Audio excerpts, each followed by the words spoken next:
Assalamualaikum warahmatullahi wabarakatuh. Saya Tasya Nifa dengan NIM B1B1222053. Saya dari Prodi Ilmu Pemerintahan Fakultas Hukum Universitas Jambi. Di sini saya akan menjelaskan materi mengenai mata kuliah yaitu Tata Kelola Keuangan Pemerintah yang diampu oleh Bapak Dr. Wirmi Eka Putra, SE MSI. Di mana yang saya jelaskan kali ini dengan judul yaitu Pengeluaran Pemerintah. Berikut penjelasannya.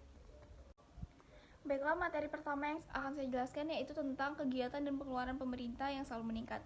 Sebelum itu saya menjelaskan apa itu pengeluaran pemerintah. Nah, pengeluaran pemerintah ini merupakan pengeluaran untuk membiayai administrasi pemerintahan dan sebagian lainnya adalah untuk membiayai kegiatan-kegiatan pembangunan. Beberapa bidang penting yang akan dibiayai oleh pemerintah adalah dengan membayar gaji pegawai-pegawai pemerintah, membiayai sistem pendidikan dan kesehatan rakyat, membiayai perbelanjaan untuk angkatan bersenjata, dan membiayai berbagai jenis infrastruktur yang penting artinya dalam pembangunan. Nah, dalam anggaran pendapatan dan belanja negara ini atau yang dapat disingkat dengan APBN, pengeluaran pemerintah Indonesia secara garis besar dikelompokkan ke dalam dua golongan, yaitu yang pertama, pengeluaran rutin. Merupakan pengeluaran rutin adalah pengeluaran yang secara rutin dilakukan oleh pemerintah setiap tahunnya dalam rangka menyelenggarakan dan memelihara roda pemerintahan. Kemudian yang kedua yaitu pengeluaran pembangunan adalah pengeluaran yang dilakukan pemerintah untuk pembangunan fisik dan non-fisik dalam rangka menambah modal masyarakat. Baiklah, yang selanjutnya itu kegiatan dan pengeluaran pemerintah yang selalu meningkat. Nah, jika diperhatikan secara seksama, ternyata hampir di dalam semua macam sistem perekonomian, aktivitas pemerintah dari tahun ke tahun ini menunjukkan suatu tren yang terus meningkat. Dengan kata lain, peranan pemerintah dalam perekonomian juga selalu meningkat relatif terhadap kegiatan atau peranan pelaksanaan ekonomi makro lainnya. Pemerintah dalam porsi pengeluaran pemerintah dalam produk domestik bruto suatu negara. Nah, pengeluaran pemerintah dalam arti real ini dapat dipakai sebagai indikator besarnya kegiatan pemerintah karena kegiatan pemerintah dibiayai dengan pengeluaran pemerintah. Jadi, semakin besar dan banyak kegiatan pemerintah, semakin besar pula pengeluaran pemerintah yang bersangkutan. Nah, pengeluaran pemerintah terhadap produk nasional bruto atau GNP ini adalah suatu ukuran yang sangat kasar terhadap kegiatan atau peranan pemerintah dalam suatu perekonomian. Pengeluaran pemerintah dapat bersifat eksekutif, yaitu merupakan pembelian barang-barang dan jasa dalam perekonomian yang dapat langsung dikonsumsi maupun dapat pula untuk menghasilkan barang lain lagi. Di samping itu, pengeluaran pemerintah dapat pula bersifat transfer, yaitu berupa pemindahan dana kepada individu, masyarakat, atau perusahaan, terutama untuk kepentingan sosial. Bahkan pemerintah suatu negara dapat memberikan kepada negara lain sebagai hibah atau grants. Baiklah, untuk materi selanjutnya yaitu sebab-sebab meningkatnya pengeluaran pemerintah. Yang pertama yaitu adanya perang dan pergolakan dalam masyarakat. Sekali pengeluaran untuk keperluan perang itu diadakan, akan sulit sekali untuk dikurangi meskipun perang tersebut sudah selesai. Nah, pengeluaran harus tetap diadakan bagi tentara-tentara yang sudah terlanjur diangkat sebagai pegawai negeri, di mana mereka ini sebelumnya menganggur dan tidak menjadi tanggungan pemerintah. Akibatnya, baik pengeluaran cenderung meningkat. Yang kedua yaitu kenaikan tingkat penghasilan dalam masyarakat. Dengan meningkatnya tingkat penghasilan, maka jelas kebutuhan akan konsumsi barang maupun jasa akan meningkat.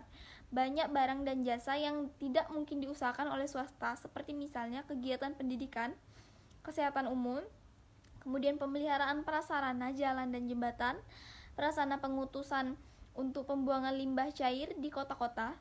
Ini jelas harus ditangani oleh pemerintah. Meningkatnya penghasilan menuntut jumlah barang dan jasa yang lebih banyak serta kualitas barang dan jasa yang lebih baik. Yang ketiga yaitu adanya urbanisasi yang membarengi perkembangan ekonomi. Nah, urbanisasi atau pemindahan penduduk ini dari desa ke kota perlu dilayani pemerintah dalam hal penyediaan lapangan kerja, kebutuhan listrik, air minum, perumahan, keamanan dan kesehatan, dan lain-lain. Nah, urbanisasi biasanya terjadi bersama-sama dengan industrialisasi dan perkembangan ekonomi.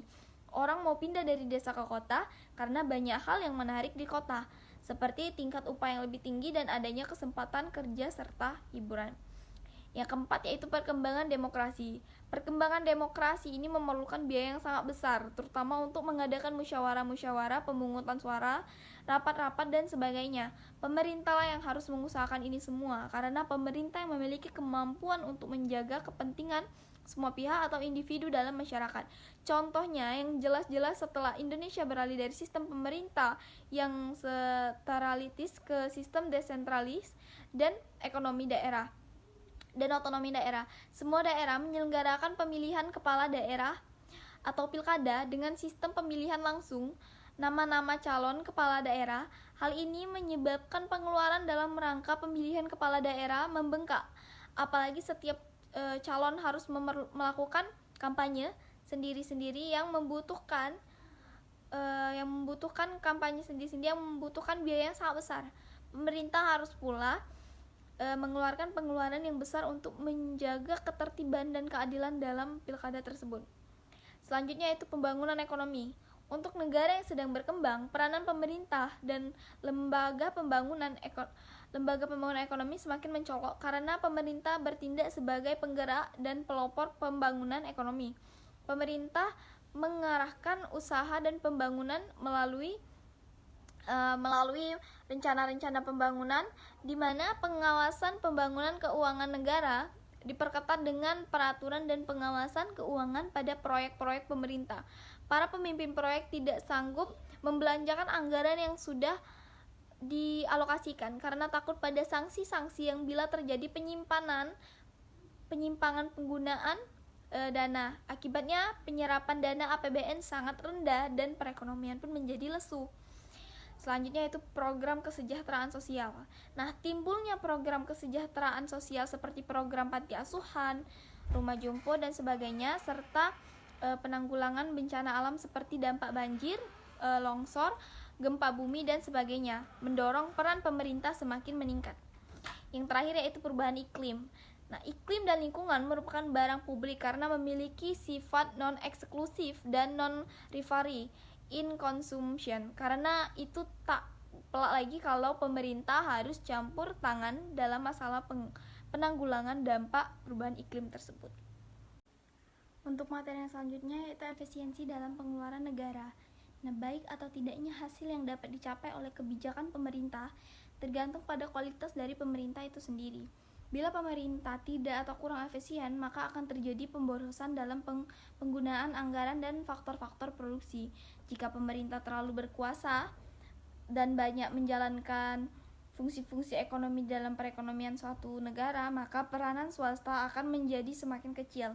Para individu dan juga badan-badan usaha tidak lagi dapat melatih dirinya dalam menciptakan berbagai inisiatif secara efektif untuk mencapai keputusan yang rasional, yang sangat berguna bagi pencapaian kepuasan atau keuntungan yang maksimal. Sebaliknya, apabila pemerintah terlalu sedikit tanggung jawabnya terhadap masyarakat, kegiatan swasta akan dapat merusak kehidupan masyarakat itu sendiri, yaitu dapat menimbulkan pembagian penghasilan yang tidak merata, kegiatan-kegiatan monopoli, sehingga tidak ada usaha-usaha yang sangat penting untuk kepentingan umum yang dikembangkan. Selanjutnya yaitu pedoman bagi kebijakan pemerintah. Sehubung dengan peranan atau aktivitas pemerintah yang sangat luas dan selalu meningkat, perlu diciptakan suatu pedoman bagi pelaksanaan aktivitas pemerintah sehingga dapat dicapai suatu hasil yang maksimal. Adapun pedoman bagi kebijakan pemerintah ini sebagai berikut. Yang pertama yaitu harus ditentukan sasaran di setiap pengeluaran atau dari setiap kegiatan pemerintah. Misalnya, apakah kita ingin meningkatkan kesempatan kerja atau produksi total atau produksi rata-rata ataupun distribusi penghasilan yang lebih merata. Yang kedua yaitu harus dibandingkan hasil-hasil yang mungkin diperoleh dari kegiatan-kegiatan pemerintah dan seandainya kegiatan-kegiatan itu dilakukan oleh swasta. Nah, di sini harus disadari bahwa dana yang dimiliki oleh pemerintah untuk keperluan investasi sebenarnya merupakan pengurangan dari dana sektor swasta yang diambil dari konsumsi masyarakat atau swasta, atau dikurangkan dari tabungan swasta atau kedua-duanya melalui berbagai pungutan termasuk pajak dan retribusi. Materi yang selanjutnya yaitu kebijakan subsidi. Nah, kebijakan subsidi ini merupakan pembayaran yang dilakukan pemerintah kepada perusahaan atau rumah tangga untuk mencapai tujuan tertentu. Secara ekonomi, tujuan subsidi ini adalah untuk mengurangi harga atau menambah pengeluaran, yaitu output. Subsidi bisa diberikan secara langsung maupun tidak langsung. Pemerintah Indonesia yang sering melakukan kebijakan subsidi yang berbeda pada setiap tahun anggaran. Namun, secara garis besar, subsidi yang diberikan bisa dibedakan menjadi dua, yaitu di bidang energi dan non-energi. Contohnya kebijakan subsidi energi, yaitu yang pertama subsidi bahan bakar minyak atau BBM, subsidi bahan bakar nabati atau BBN, kemudian LPG tabung 3 kilo atau gas LPG, kemudian LGV. Nah, subsidi listrik ini contoh kebijakan subsidi non-energi. Misalnya yaitu seperti subsidi pertanian terdiri dari subsidi pangan, subsidi benih, dan subsidi pupuk. Selanjutnya subsidi bunga kredit program, misalnya KPR, subsidi dan kredit usaha rakyat atau KUR. Kemudian yang terakhir yaitu Public Service Obligation atau PSO. Nah, yang terakhir yaitu subsidi pajak atau DTP. Baiklah, selanjutnya untuk materi yang terakhir yaitu klasifikasi pengeluaran pemerintah. Nah, definisi klasifikasi pengeluaran pemerintah atau klasifikasi anggaran ini adalah pengelompokan anggaran belanja negara untuk penyusunan dan penyajian informasi APBN. Klasifikasi fungsi adalah pengelompokan anggaran belanja negara berdasarkan fungsi-fungsi pemerintah yang dilaksanakan oleh kementerian lembaga. Nah, pengeluaran pemerintah ini dapat dinilai dari berbagai segi sehingga dapat dibedakan menjadi beberapa golongan sebagai berikut. Yang pertama yaitu pengeluaran yang merupakan investasi yang menambah kekuatan dan ketahanan ekonomi di masa yang akan datang. Yang kedua yaitu pengeluaran yang langsung memberikan kesejahteraan dan kegembiraan bagi masyarakat. Dan yang terakhir yaitu pengeluaran yang merupakan penghematan untuk pengeluaran yang akan mendatang. Baiklah, demikian yang dapat saya sampaikan. Jika ada kekurangan dan kelebihan, saya mohon maaf. Dan tidak lupa saya ucapkan kepada dosen pengampu mata kuliah Tata Kelola Keuangan Pemerintah, yaitu Bapak Wirmi Eka Putra, SE, MSI. Semoga materi yang saya sampaikan ini dapat bermanfaat untuk kita semua. Saya akhiri, wabillahi taufiq wal hidayah. Wassalamualaikum warahmatullahi wabarakatuh.